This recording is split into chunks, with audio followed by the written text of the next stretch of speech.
top 10 interview questions according to ChatGPT. Top 10 interview questions. Woo, woo, woo. Okay, that's the interpretative I'm going dance. to turn over the great Anteg timer over, which gives us anywhere between 2.5 minutes and 4 years of conversation time. Yeah. It's magical.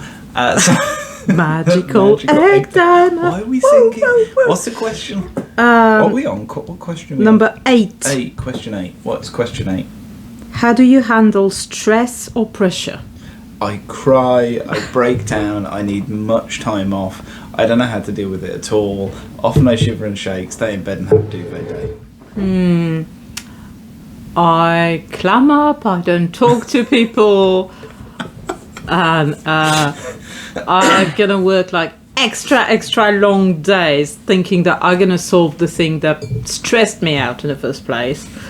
And at some point I'm just gonna quit because I can't handle the stress.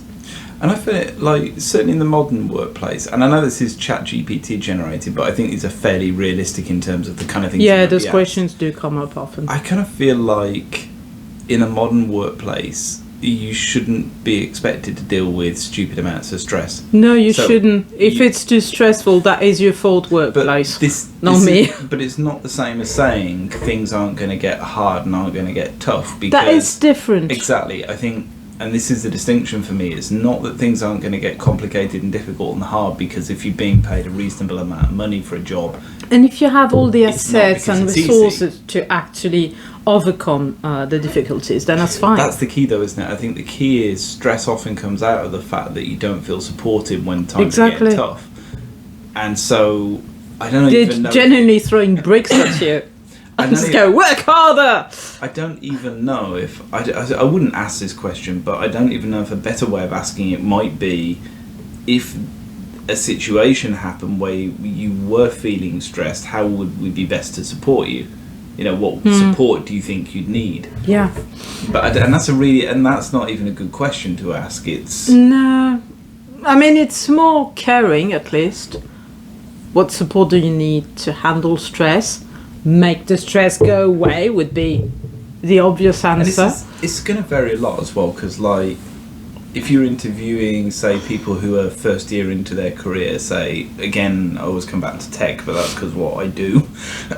But, like, if you're talking to people first year into their career, they're still going to feel pressured and stressed, but there's a different support network available for them. Mm-hmm. For senior people, there's always going to be pressure. There's an element that is part of their job, yeah. And again, I don't know what a good response is, and if I can't think of a good response as an interviewer, then I don't know why I'm asking it.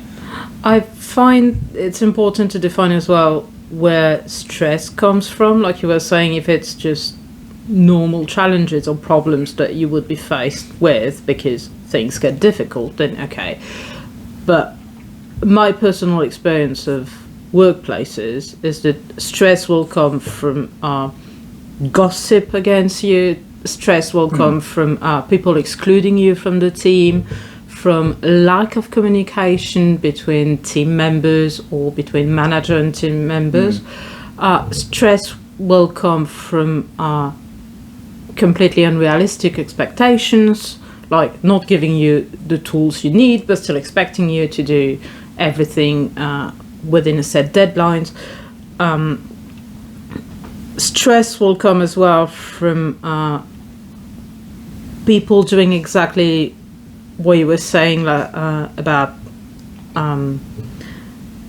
the plan B for bad interviewing, which is reminding people that, well, you're in probation. It's just like, yeah, but you're not helping me to go beyond the challenges of probation. You're actually not even helping with any onboarding at all.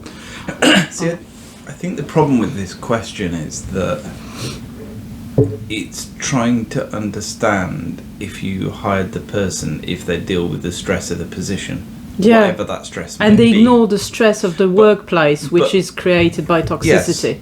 No, and incompetence. It's a really valid point, but I think where I was going with that was more that you're almost better to say from a work point of view, the workplace thing is really valid, but from like toxicity and stuff.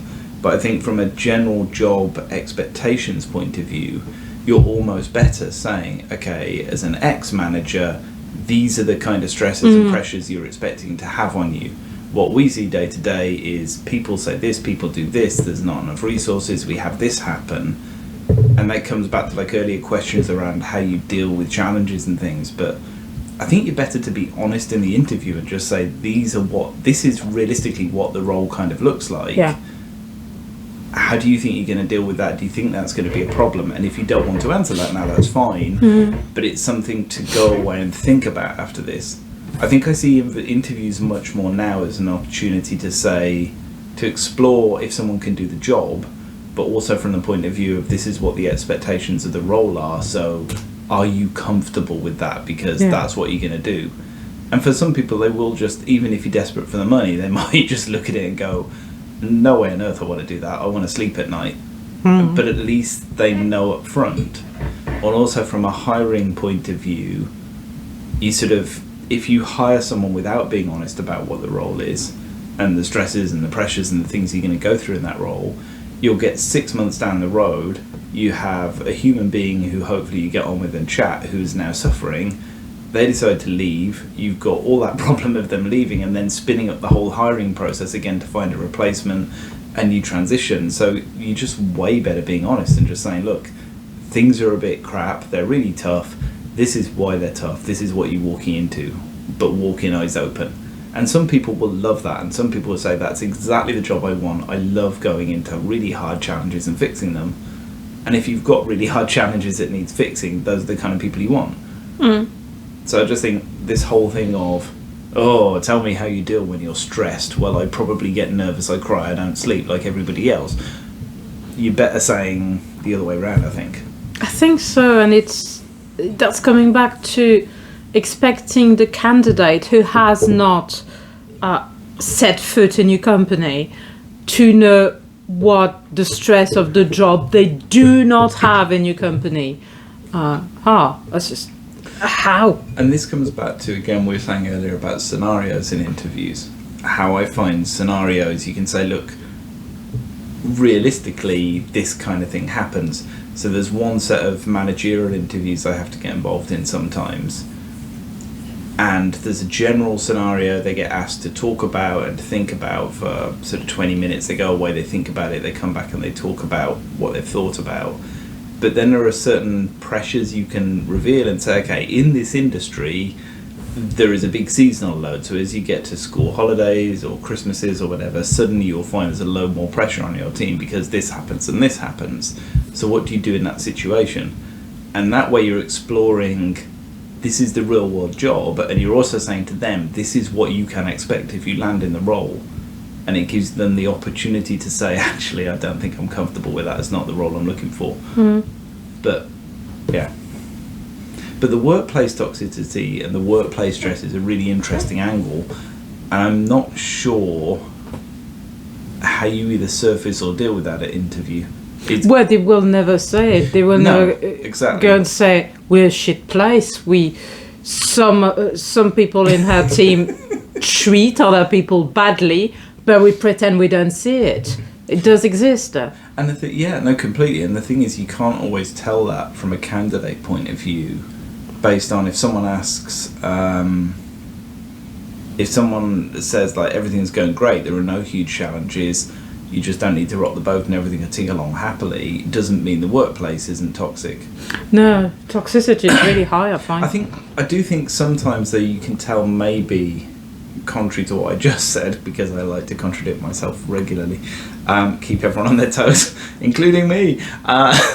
What I think you can do is, maybe as a candidate, you can see if the company have cared enough to put a decent interview process together. Because generally, if they give enough of a crap to put a reasonable interview process together, then, and you feel like you've gone through a good experience as a candidate, they probably care about the people they're hiring. And if they care about the people they're hiring, then they probably care about the workplace culture. And therefore, if they're going through the what's your strengths, weaknesses, if they're going through ChatGPT questions, run away. Well, I mean, we're going to have to come up with new plans for whatever company it is we build. because this obviously isn't going to work. We're going to have to ask I'm not. ChatGPT for better. I'm not gonna ask those questions. I'd be too ashamed even I'm to going to ask them. all of them, Yeah. just in a row by row to read them off. Just see how they react.